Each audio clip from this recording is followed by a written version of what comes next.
Right here we will continue with Richard Dennys, who is CEO of Game Lounge, which recently acquired the well-known Dutch affiliate Meneer Casino. Welcome, Richard. We are very happy to have you here. Thanks. Good.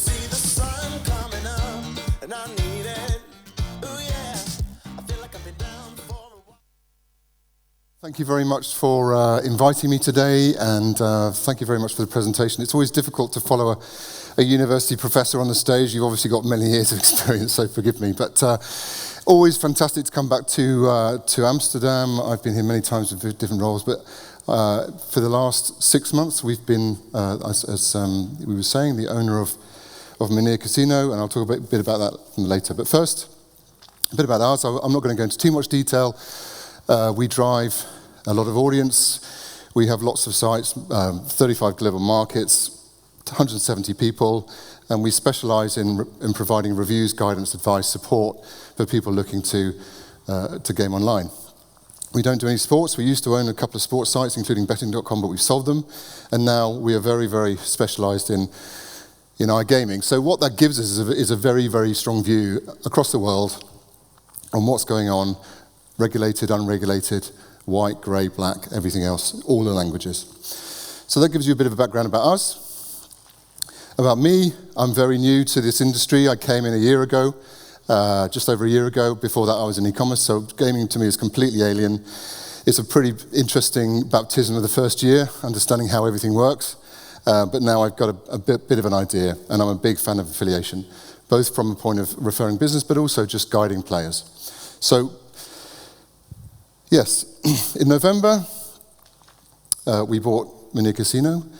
I think it's, along with Casino News and maybe some of the others in the room, pretty dominant in terms of search intent. So we see a lot of players. A year ago, we were recommending around 1,000 new players a month to operators, and now it's probably about just under 3,000. So things have really improved for the site. Martin's an amazing guy. He is a fantastic writer. He's very well known. He's got a very good kind of score in the industry for writing helpful content in all kinds of areas, and that is really one of the reasons why that site's done so well. You know the recap. I'm not going to go into too much detail because I've got a short slot, but there's lots of things that have happened in this industry. Many, many, many things that have come in have been very helpful for affiliates, simply because you've got people switching from one site to another, one operator to another, and we're happy to take that. Whether that's the right thing or not, we don't know, but it's helping us. And then the tax increasing from 30.5 to 30.2, what happened was actually the RTPs have changed. So actually in the end, it's not really having much of an effect. And then of course in the pipeline, we've got the tax increase, which has been spoken about this morning. I don't know whether that's going to be affected by the new government regime, whoever they may be, but we shall see. And then there's more rules that are planned to come in place, raising the limit from 18 to 21, overarching deposit limits on bonus, and then some improvements on duty of care. Now, I'm not going to go into too much detail on the regulations and everything else. We've heard about that this morning.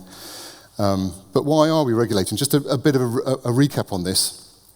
Obviously, the most important thing, keep people safe from harm and extreme financial loss. We want to raise revenues from taxation. Obviously, that's very helpful, and as we've just heard from the previous speaker, it doesn't always come from regulation. It's obviously collapsing in Germany. To understand who's in the market. So even on the Anjouan and the Curaçao and everybody else, MGA, one of the key parts of licensing is to actually understand who it is that you're dealing with, and therefore you have a framework for enforcement. So regulation, in my personal point of view, the point of view of the affiliate, is a very good thing. I mean, I don't think we would ever advocate for a completely unregulated, unlicensed world. That just causes trouble. Obviously, channelization is a big balancing act. It's necessarily not going to be made better by regulation. And what it does do, as we've heard many times this morning, it increases the appeal of offshoring. More generous bonuses, a larger variety of games, less stringent KYC, which is not just, as an affiliate, not just alarming because it's unsafe, but also because we don't know whether we're going to get paid or not. So that's very important too.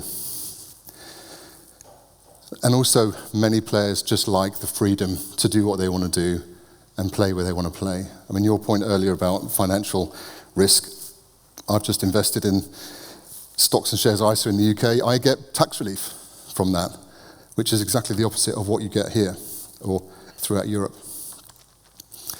But what's really happening? We did an omnibus survey. This is basically, and hands up if you were born after 2000. One. So we did as well. We commissioned an omnibus survey and had some of these questions. Do you feel that the current limits and regulations are going to keep you safe from harm? Over 25, under 25, different markets. You can see there's a completely different feeling, expertise, and understanding of regulation. Do you find that the current limits and regulations get in the way? Under 25s, yes. Over 25s, no. Would you consider playing online casino games or slots on a platform that offered no limits or restrictions, even if you knew it wasn't government approved? Under 25, overwhelmingly say they would. And we all find different things. I'm sure you, Mr. Lucky to be under 25, discovers intent in a completely different way than we do, who are older than that. We're online search, social media and friends, but really the streaming, the peer-to-peer review sites and social media are absolutely where everyone lives now. So that's something we have to think about in terms of regulations. More regulation does not improve player safety. It's difficult for operators, really difficult. On one hand, there's the licensing regime. On the other hand, you've got to make a profit. Less operators in the market is a big red warning sign. If you have less licensed operators in the market, yes, the ones who remain, the last four are happy. But if you have four in the market, that's verging on a cartel or monopoly. So that's not healthy for players. It's not healthy for our industry. And for us, it's very difficult to understand what to do. I think earlier in today, we mentioned the fact that the CPAs we get in the Dutch market are between 70 and 90 euros per player. I'll tell you that now. We're offered every day between 1,500 and 2,500 for an NDC, for a new player, by crypto operators. We don't work with crypto operators in the Dutch market, but every single day, one of them will contact Meneer, Martin, me, offering a campaign or offering a commission. So that's where we are. The dark frontier, crypto, we haven't really talked about that today. That hasn't been in the conversation. Under 25s are much, much more likely to be involved in cryptocurrencies and Bitcoin, particularly vulnerable. And then the P2P apps, Telegram, Instagram, all of these other things that you see are basically everyone trusting each other much more than they trust a regulator, much more than they trust an affiliate, much more than they trust an operator. So that's the challenge in front of us. Here you can see Telegram's casinos. They're offering up to 1 Bitcoin as an incentive. I can do this now. I could on the stage. I could do this in 4 clicks. I'll be on that Telegram casino. So really, this is a call to regulators and legislators. I'm sure they're sick of hearing this today, but it's basically saying, push too hard, it just pushes people out of the way. It's a displacement effect. You must understand the role of tokenization, which is the most important thing right now for the dangers and player and unsafety.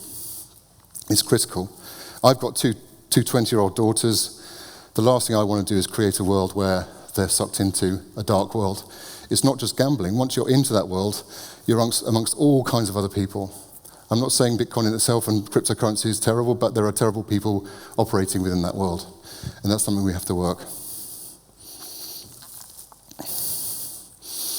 So, as some people have said today, the rapid change that we're seeing, AI mode in Google and social media now is going to change everything, revolutionize everything. Discovery is going to change. There's a situation where we can see the ability to create games by yourself. I can create a game in almost 2 days, probably. It will be peer-to-peer gaming in the way that I will create a game that you can play, or you can create a game that I can play. So this is the way that we see it might happen. The most important thing is education. Education beats regulation. If people understand what the dangers are of losing money, being in harm, and financial loss, then that can only help. So we really, really have to make sure the connection between safety and regulation is coupled. Right, that was a very quick speech. I've got to finish, but thank you for listening.